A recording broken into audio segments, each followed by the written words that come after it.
Hello, hello. So, what I wanted to do for this episode was I wanted to take a look at Bloodsports TV through a sort of different lens. I want to kind of take a look at the history that I had discovered about the game, which was almost inadvertent. And I want to kind of take a look at the mechanics as well and sort of what other games sort of shared.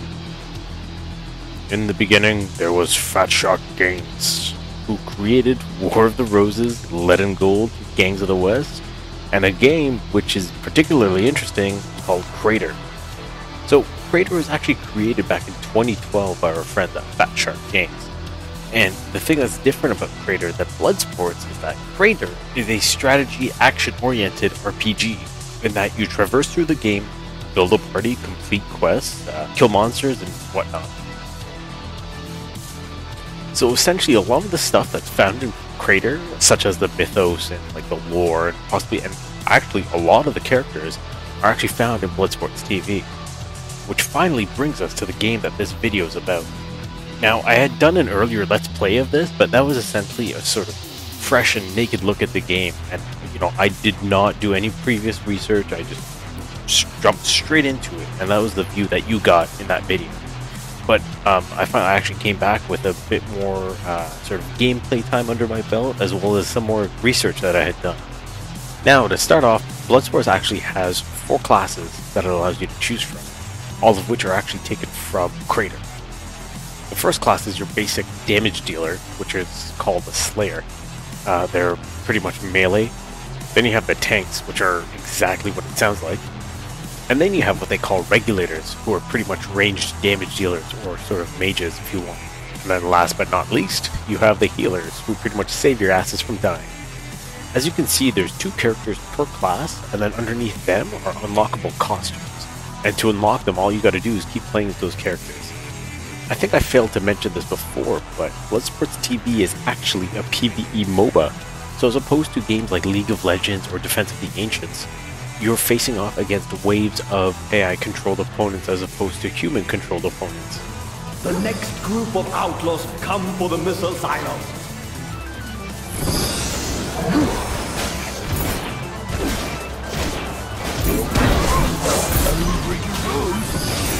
However, much like other MOBAs, Bloodsports TV still utilizes a 4-skill system, where 3 skills are the character's main skills and the 4th skill is their ultimate.